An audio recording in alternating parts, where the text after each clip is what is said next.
Qui serait le roi de France aujourd'hui? Et pourquoi? Quel désordre! Salut les gars! Ce soir, on se glisse doucement dans les ruines dorées d'un royaume disparu. Tu es là, au milieu des couloirs poussiéreux d'un vieux château abandonné. Peut être dans la vallée de la Loire, peut être juste dans ton imagination. Les tapisseries ont perdu leur couleur, les lustres ne brillent plus, mais quelque chose persiste, un silence épais, chargé d'histoires que personne ne raconte plus. Le trône de France est vide depuis bien longtemps, et pourtant, il n'est pas mort. Tu l'ignores peut-être, mais quelque part en Europe, des gens continuent à signer des lettres comme Louis XX ou Jean IV, à participer à des messes commémoratives, à entretenir des généalogies plus complexes qu'un épisode de Game of Thrones. Alors, avant que tu ne t'installes confortablement, prends un moment pour liker la vidéo et t'abonner, mais seulement si tu apprécies vraiment ce que je fais ici. Et dis-moi dans les commentaires d'où tu écoutes et quelle heure il est chez toi. J'adore voir jusqu'où on s'endort ensemble à travers le monde.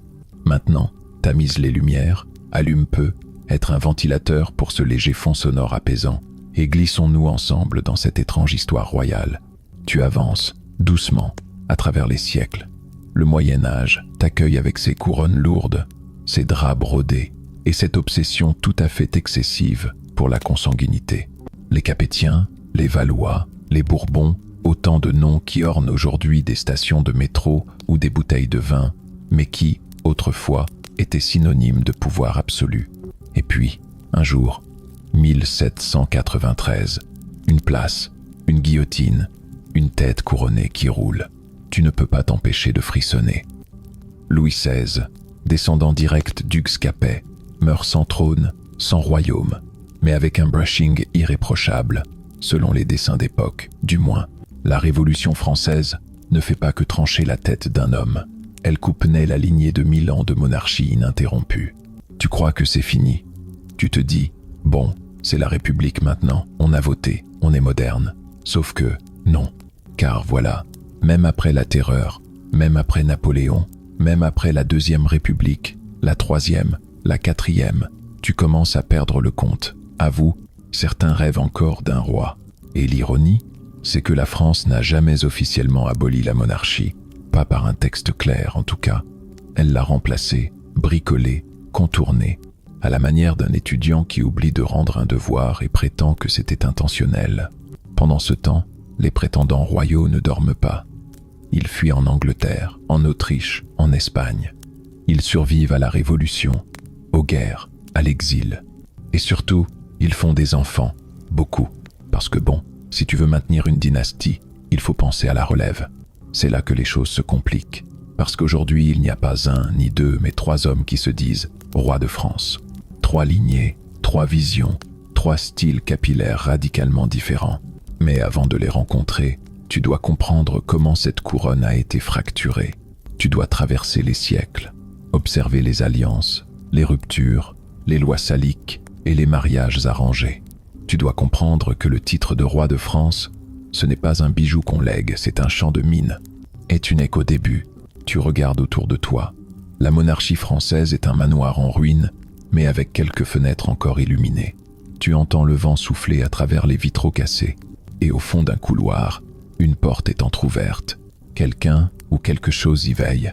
Les monarchistes français, ils n'ont jamais disparu. Ils ont simplement baissé la voix. Aujourd'hui encore, tu peux croiser des conférences discrètes, des messes en latin pour le repos de Louis XVI, ou même des bals costumés où on parle de Sa Majesté comme s'il venait de rater son train. Mais qui est cette Majesté, exactement? C'est ce que tu t'apprêtes à découvrir. Avant ça, laisse-moi t'offrir un petit détour croustillant. Tu savais qu'un roi de France a été excommunié parce qu'il avait épousé sa cousine, qui était aussi sa tante par alliance? Oui, Philippe le Bel, le même gars qui a fait arrêter les Templiers.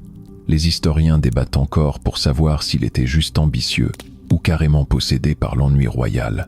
Et pendant que tu te grattes la tête, sache que le dernier roi en titre de France, Charles Quint, est mort en exil à Gorizia, aujourd'hui en Slovénie, et qu'il est enterré dans un monastère. Pas très glamour pour un Bourbon.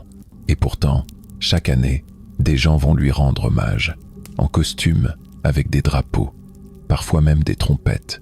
Tu te dis que c'est un peu théâtral, peut être, mais c'est aussi profondément humain. ce besoin de continuité, même dans un monde qui a changé 10 fois de régime politique. Ce besoin de croire qu'il existe encore un fil, aussi mince soit-il, qui relie Hugues Capet à, je ne sais pas, ton fromager qui s'appelle Louis de Bourbon. Et puis, soyons honnêtes, dans un pays où un camembert peut avoir une appellation d'origine contrôlée, pourquoi pas un roi aussi? Tu t'allonges un peu plus, les bras derrière la tête. Le plafond imaginaire de ce vieux palais se fissure lentement au-dessus de toi, mais il tient, comme la légende, comme la lignée. Tu te réveilles dans une bibliothèque obscure, remplie de grimoires poussiéreux, de portraits austères et d'arbres généalogiques aux branches torturées. Te voilà prêt à plonger dans le cœur épineux de cette affaire, le casse-tête Bourbon. Et il faut s'accrocher, parce que les rois de France n'étaient pas que de doux rêveurs couronnés. Ils étaient aussi des champions de la reproduction stratégique, quitte à créer un véritable embouteillage dynastique. On commence simple, très simple. Louis XIV, le roi Soleil, a eu un fils légitime, Louis, dauphin de France. Ce fils a eu lui-même un fils, Louis, duc de Bourgogne. Et ce dernier, à son tour, a eu Louis XV. Jusque-là, ça va. 3 générations de Louis, et personne n'a encore eu le temps de tout casser. Mais ensuite, tout part en vrille. Louis XVI, l'arrière-petit-fils du roi Soleil, meurt guillotiné. Son fils, Louis XVII, meurt en prison à 10 ans dans des circonstances tellement glauques que même les historiens ont mal au ventre. Des voix murmurent qu'il aurait survécu, qu'un autre enfant aurait pris sa place. Historiens et passionnés s'écharpent encore sur cette possibilité, simple légende ou substitution réelle. Le débat est toujours ouvert. Quoi qu'il en soit, le trône reste vide jusqu'en 1814. Retour surprise des Bourbons avec Louis XVIII, le frère du roi décapité, qui monte sur le trône comme si de rien n'était, un peu comme si ton oncle débarquait dans ton salon 20 ans après en disant « Bon, c'est moi le nouveau chef de famille ». Mais Louis XVIII n'a pas d'enfant. C'est donc son frère cadet, Charles X, qui prend la suite. Et là, accroche-toi, c'est son petit-fils, Henri, duc de Bordeaux, aussi appelé le comte de Chambord, qui est censé hériter. Sauf que Henri fait quelque chose de, comment dire, très royalement maladroit. En 1871, on lui propose de redevenir roi, mais à une condition, il doit accepter le drapeau tricolore, le bleu-blanc-rouge, symbole de la République. Et là, drame, il refuse. Il veut ramener l'ancien drapeau blanc avec les fleurs de lis. Autant dire qu'il veut revenir à la télé noir et blanc, alors que tout le monde veut Netflix. Résultat, pas de retour de la monarchie. La France garde sa République. Et Henri, lui, meurt sans enfant, seul, mais très, très convaincu d'avoir eu raison. Et maintenant, c'est là que le chaos commence. 2 branches se disputent l'héritage. Les légitimistes, eux, soutiennent que le successeur légitime est celui qui descend en ligne droite de Louis XIV par son petit-fils espagnol, Philippe V. Problème, Philippe Zec avait renoncé à ses droits au trône de France quand il est devenu roi d'Espagne pour éviter un conflit entre les 2 royaumes. Mais est-ce que cette renonciation est vraiment valable? Les historiens se déchirent encore à ce sujet. Pour les légitimistes, c'est clair. Le roi, c'est Louis de Bourbon, un prince espagnol, discret mais bien coiffé, descendant de Philippe V. Il vit à Madrid, a étudié en droit et se fait appeler Louis XX par ses partisans. Oui, il y a un site web. Oui, il a une fanbase. Non, il n'est pas sur TikTok, du moins pas encore. Les orléanistes. Ceux-là préfèrent la branche cadette issue du frère de Louis XIV, le duc d'Orléans. Moins de guerre internationale, plus de modernité, plus de Paris. Leur champion actuel, Jean d'Orléans, aussi appelé Jean IV, qui descend de Louis-Philippe Reuillet, le dernier roi des Français, et non pas roi de France, attention à la nuance. Jean vit en France, participe à des événements culturels et a même publié des bouquins. Un royaliste plutôt moderne, presque LinkedIn compatible. Et devine quoi? Il existe une 3e branche. Oui, parce que pourquoi s'arrêter en si bon désordre? Les bonapartistes. Ah oui, parce qu'on a failli oublier Napoléon. Après tout, il s'est quand même couronné tout seul, comme un grand, en 1804. Et son neveu, Napoléon III, a repris le flambeau. Aujourd'hui, les bonapartistes soutiennent un autre prince, Jean-Christophe Napoléon, diplômé de Harvard, costard impeccable, sourire d'agence immobilière de luxe. Le gars est tellement poli que même les autres royalistes ne peuvent pas le détester. Mais voilà, 3 camps, 3 drapeaux, 3 titres, aucun trône. Et pour compliquer encore plus la situation, aucun de ces hommes n'a de reconnaissance officielle en France. Pas de roi de France dans les textes, pas de ligne de succession dans la Constitution. Rien, nada. Mais ça n'empêche pas les dîners de gala, les reconstitutions historiques, les bals costumés et les conférences sur la question royale. C'est un peu comme un fandom historique, avec ses disputes, ses obsessions et ses querelles de puristes. Et parfois, la querelle devient savoureuse, comme cette anecdote en 1989, pour le bicentenaire de la Révolution française. François Mitterrand n'invite aucun prince royal aux cérémonies, alors que le monde entier regarde la France célébrer sa République. Les descendants de rois regardent la télé, avec des petits fours, peut être. Tu te demandes si tout ça est sérieux, et la réponse c'est oui et non. C'est à la fois une passion sincère, une curiosité historique, une tradition familiale, un jeu de rôle vivant. Et c'est là que tu comprends, la monarchie française est morte, mais elle hante encore les couloirs de l'histoire, comme une vieille musique dans un grenier qu'on n'a jamais complètement vidé. Tu ouvres doucement les volets d'une maison ancienne, quelque part dans la campagne française. Les voiles de lumière filtrent sur des piles de journaux monarchistes, des portraits d'ancêtres poussiéreux et une nappe brodée avec des lits. Oui, tu viens d'entrer dans le salon très réel de la monarchie fantôme, car même sans trône, sans couronne, sans serviteur ni carrosse, les rois de France sont encore là. Pas dans les livres d'histoire, dans la vie quotidienne. Tu avances dans une France républicaine, laïque, égalitaire du moins sur le papier. Et pourtant, dans certaines rues de Versailles, de Dreux, de Vannes ou de Nancy, des gens chuchotent encore des « Vive le roi » avec la même ferveur qu'un supporter de foot en finale. Il y a d'abord les monarchistes engagés, les vrais de vrais, souvent issus de vieilles familles. Ils organisent des messes en mémoire de Louis XVI le 20 et 1 janvier, la date de sa décapitation. Ils fleurissent des tombes royales, et certains vont jusqu'à refuser de voter. « Je ne reconnais que le roi », disent-ils. C'est assez radical, mais plutôt poli. Tu croises ensuite les curieux, les nostalgiques doux, qui trouvent que c'était plus beau avant, même s'il n'y était pas. Pour eux, la monarchie, c'est un parfum d'élégance, de costumes à brocart, de bals viennois dans un château prêt à s'écrouler. Une France idéalisée, où tout le monde parlait comme dans les films de Sacha Guitry. Et puis, il y a les héritiers silencieux, ceux qui descendent bel et bien de Louis XIV, de Napoléon ou de Philippe d'Orléans, mais qui vivent leur vie normalement, ou presque. Tu veux un exemple? En voici un délicieux. En 2013, Jean d'Orléans, Jean IV pour les intimes monarchistes, se marie avec Philomena de Tornos, devant une foule de curieux à Senlis. Robe longue, baisse-main, musique baroque, la cérémonie est couverte, par point de vue. Oui, le magazine préféré des coiffeuses françaises. C'est royal, c'est chic, c'est presque surréel. Mais attention, on ne parle pas de fantaisie ici. Jean a un vrai job, des enfants, des prises de position sur la société. Il défend des idées parfois conservatrices, parfois simplement romantiques. Le roi, dit-il, incarne l'unité au-dessus des partis. C'est son truc. Louis de Bourbon, de son côté, est plus discret. Il vit à Madrid, fait de rares apparitions et laisse ses partisans s'occuper du travail de communication. Quand il visite la France, c'est souvent en mode ultra sobre, un peu comme un touriste VIP, mais qui connaît les couloirs de la basilique Saint-Denis par cœur. Et puis il y a le troisième larron, Jean-Christophe Napoléon. Attention, profil LinkedIn très musclé. Études à Harvard, carrière dans la finance. Il parle plusieurs langues et ne porte presque jamais d'uniforme d'apparat, sauf en très grandes occasions, évidemment. En 2019, il épouse la comtesse Olympia d'Arcosineberg, une descendante de l'empereur François-Joseph d'Autriche. Oui, tu viens d'assister à un mariage digne du 19e siècle, célébré au 21e. Le plus drôle, aucun de ces prétendants ne se dispute violemment. Pas de duel à l'épée, pas de coups bas dans les journaux.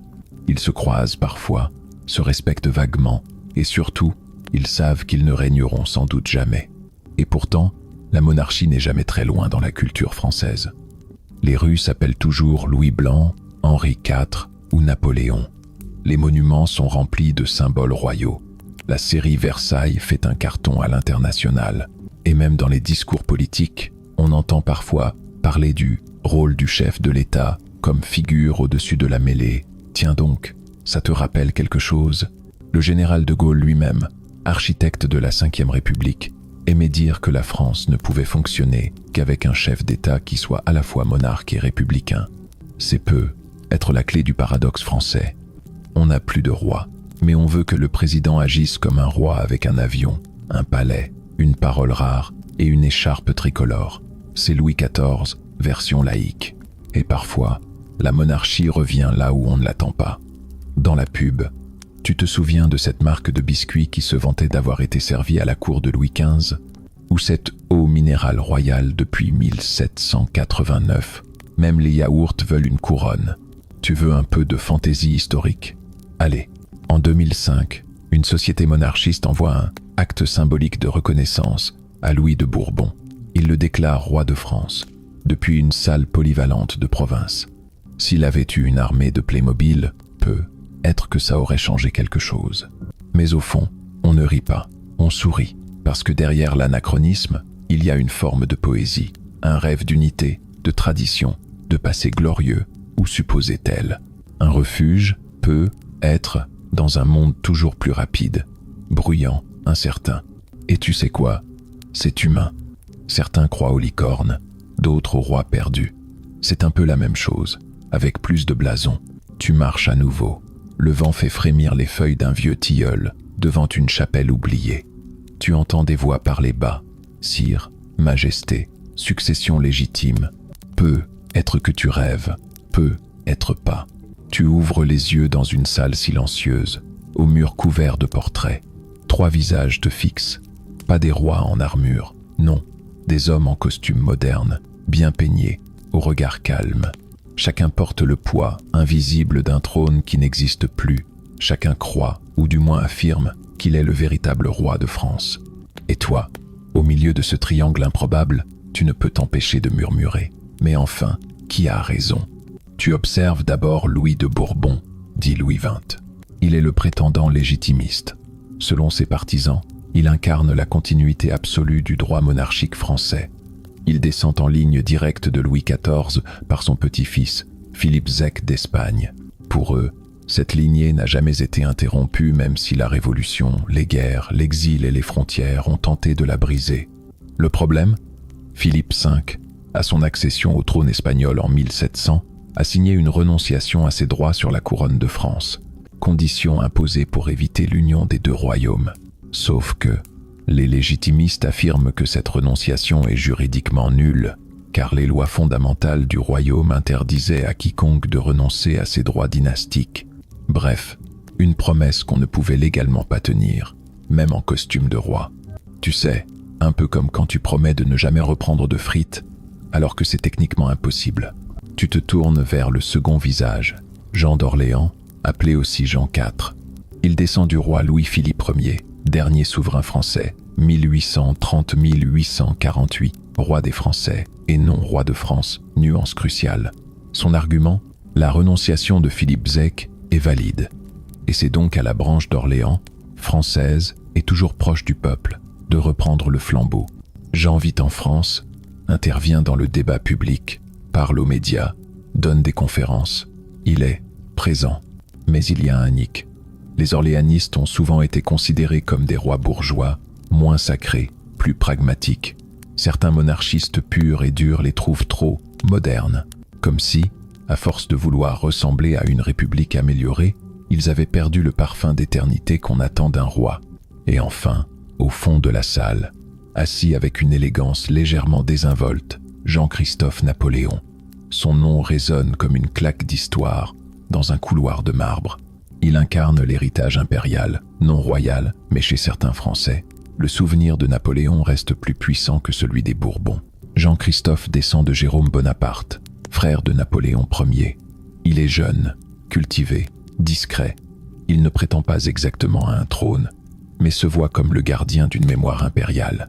Pour ses soutiens, l'Empire a plus de légitimité que les monarchies héréditaires, car il est né d'une volonté du peuple et d'un génie personnel. Bon, génie ou culte de la personnalité mégalo, les historiens débattent encore. Et toi, au centre, tu regardes ces 3 héritiers, 3 options, 3 France imaginées. Mais laquelle est la bonne? Tu commences à comprendre que poser cette question, c'est comme demander qui serait aujourd'hui le vrai chevalier de la table ronde. Tout dépend de l'interprétation, de la foi, de la nostalgie, et surtout, du récit qu'on choisit de croire. Car voilà, la monarchie française n'a pas disparu par une loi claire, un traité signé ou une défaite militaire. Elle s'est éteinte par étapes, par résignation, par glissements successifs. Et chaque vide laissé a été rempli par une république, puis une autre, ce qui laisse un espace flou, une zone d'ombre historique, un point d'interrogation presque poétique. Et dans cet espace, certains continuent de rêver. Tu marches dans une rue de Paris, personne ne porte de couronne. Les passants sont pressés, le métro gronde, la tour Eiffel scintille au loin. Mais au détour d'un kiosque, tu vois une revue obscure, Succession royale dossier spécial, qui est le vrai roi de France? Tu souris. Il y a toujours un public. Peut être que la France n'a pas besoin de roi. Peut être qu'elle en a déjà trop. Ou peut être que le roi n'est qu'un miroir de ce qu'on veut y voir. L'ordre perdu, l'élégance oubliée, la promesse d'un passé qui ne reviendra jamais, mais qui dort encore, quelque part. Un dernier fait étrange pour ta collection. Il existe aujourd'hui un site internet où tu peux envoyer un message à Sa Majesté le Roi de France. Il y a un formulaire, un bouton « Envoyer » et même une option pour recevoir une réponse officielle, tamponnée. Est-ce que quelqu'un répond vraiment? Mystère. Mais le fait qu'il existe, c'est déjà une réponse. Tu t'éloignes, tu fermes les yeux. Les 3 visages s'estompent, tu n'as pas choisi. Peut être que personne ne choisira jamais, et c'est peut être mieux ainsi. Alors, respire, lentement. Tu sens encore les parfums mêlés de cire ancienne et de bois verni, comme dans une bibliothèque royale. Les voix des prétendants se sont tues, les drapeaux sont repliés. Le trône est à nouveau vide et silencieux. Tu n'as pas eu de réponse nette ce soir, c'est vrai, mais ce n'était peut-être pas le but. Tu as marché à travers des siècles, vu des têtes tomber, d'autres s'incliner. Tu as entendu 3 hommes se disputer une couronne sans royaume. Et pourtant, tu ne te sens pas perdu, juste curieusement apaisé. Car dans ce monde où tout bouge trop vite, il y a quelque chose d'étrangement rassurant à savoir qu'une poignée de personnes continue à entretenir une flamme ancienne, une tradition, une idée, un rêve. Le vent souffle doucement dans les couloirs du temps. Les rois sont partis, mais l'histoire veille encore, tapie dans l'ombre, comme un vieux chat qui refuse de quitter sa chaise. Tu peux presque l'entendre ronronner. Et toi, là, dans ton lit, entre 2 battements de cœur, tu fais partie de cette longue chaîne. Tu as écouté, tu t'es souvenu, tu t'es laissé porter. C'est déjà beaucoup. Maintenant, relâche ton front, détends les épaules, laisse ta respiration s'allonger, comme un drap qui retombe doucement. Laisse les images se fondre, les voix s'éteindre. Et qui sait, peut être que dans ton rêve, tu verras une couronne, posée là, en équilibre. À toi d'en faire ce que tu veux. Bonne nuit.